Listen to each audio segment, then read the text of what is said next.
let's start doubts about the quarterback. Let's start with this, Paulie. Are you where are you on our conversation about Drake Maye? So we're talking about his whereabouts? And Wherever you want to go with that. Okay, so I will say I am in the middle. I thought the day after the season, the day after Gerard Mayo's firing, I think the starting quarterback should be in the locker room and answering questions. And some people that I've talked to about this agree with me, and some people don't. They think if he didn't have to be there, that's a lot for a 22-year-old kid. And I said, yeah, you know what else is a lot?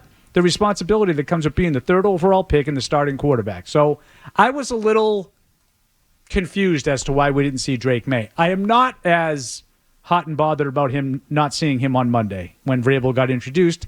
Yeah, but I think that is he on vacation, Cayman Islands or something? Yes. I don't have any issue with him, and it's funny, Mike, you came up a lot in this.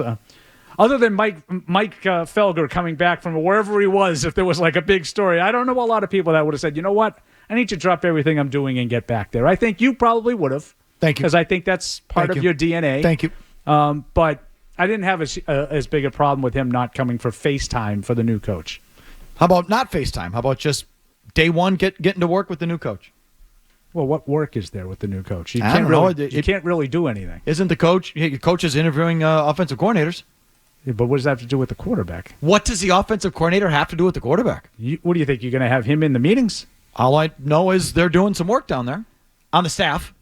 On the staff, yeah, but the players can't really be there unless they're like rehabbing. Well, I saw David Andrews there. I saw Joe Cardona there.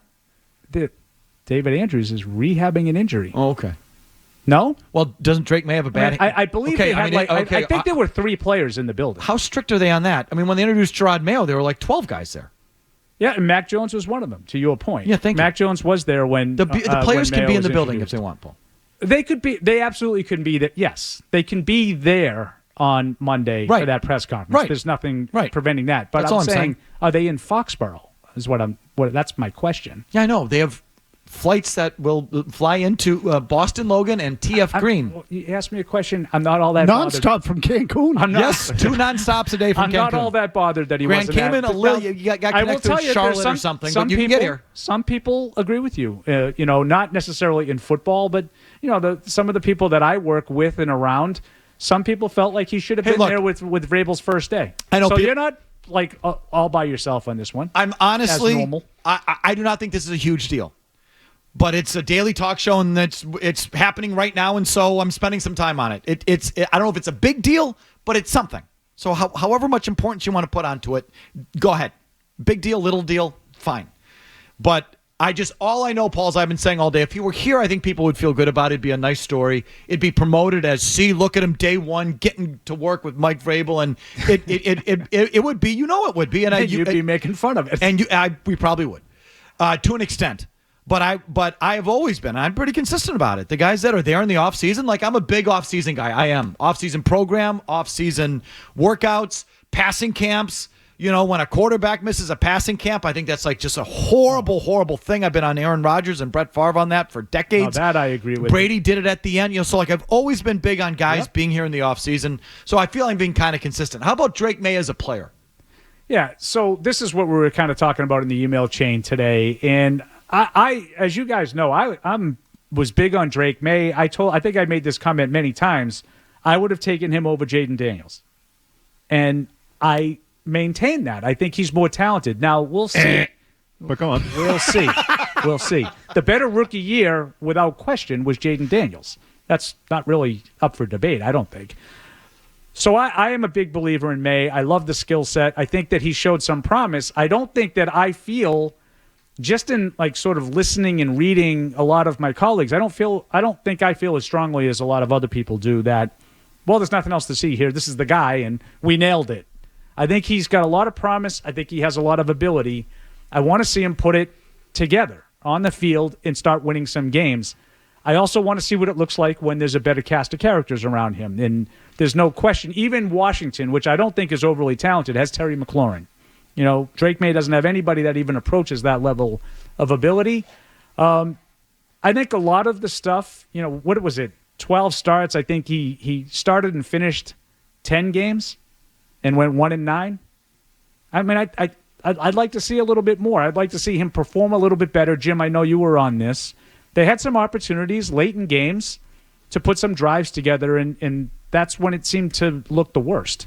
So that's a little bit of a warning sign for me. I put together some numbers for you. Okay, what numbers did you put together? I'll just tell you, and you can flush it out, and that is Drake Maye's performances in games that were out of reach or within reach. But put it another way, we drew the line at 7 points.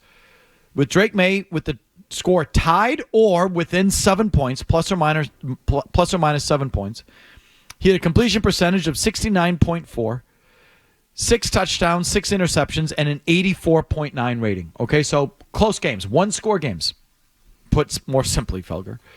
6 touchdowns, 6 interceptions, and a quarterback rating of 85, call it. In games that were outside of 7 points, more than one score, plus or minus, he had a 64% completion percentage, so lower, but 9 touchdowns, 4 interceptions, and a 91 rating. Right, and it's basically, if you see there, it's roughly the same amount of attempts. So it was so the sample size is not skewed one way or the other. Sample size is almost exactly the same. 168 attempts, plus or minus 8 points. 170 attempts, plus or minus 7 points. Yeah, and it was interesting to me. Now, I wanted to do it in one-score games strictly. For whatever reason, it cuts off at 7, not 8. So, I see. Whatever. Yep. I mean, I didn't go through all the drives myself.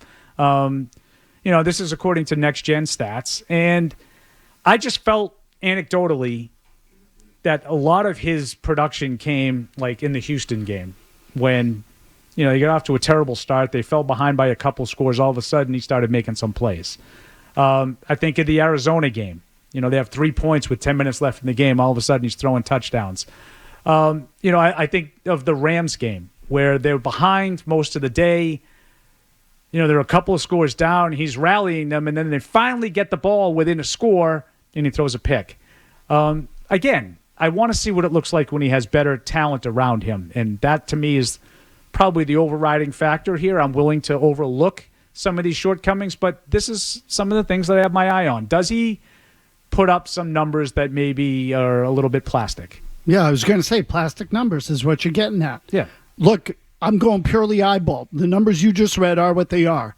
But I tend to lean towards Paul. I mean, there were a lot of games that it felt like when the game opened up, the defense backed off, and all of a sudden May was able to make some bigger plays.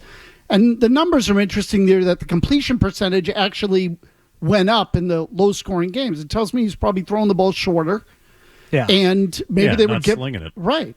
Yeah. So that makes sense to me because when you're behind, you're throwing the ball downfield, you're taking chances, that kind of stuff.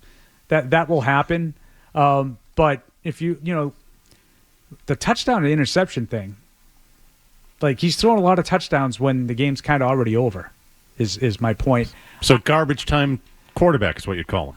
That's not what I would call him. That's what you would call him. But then again, that's what you would call probably 28 out of the 32 starting quarterbacks in the league. So garbage. Fair. Okay. So Fair. So we all need to see. I mean, as almost any rookie, you would say is still prospect, unfinished product. We need to see what he's going to become.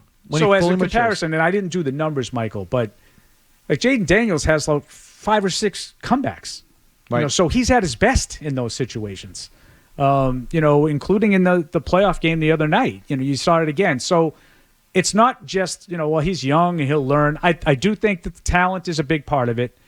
That's, I think, priority number 1 for Mike Vrabel is to shore up his offensive line and get him some weapons to throw to put together an offense. If you like that clip, check out more videos from Felger and Mazz here. For more Patriots analysis and opinion, hit this playlist. And for all the latest from the Sports Hub, download the app at 985thesportshub.com.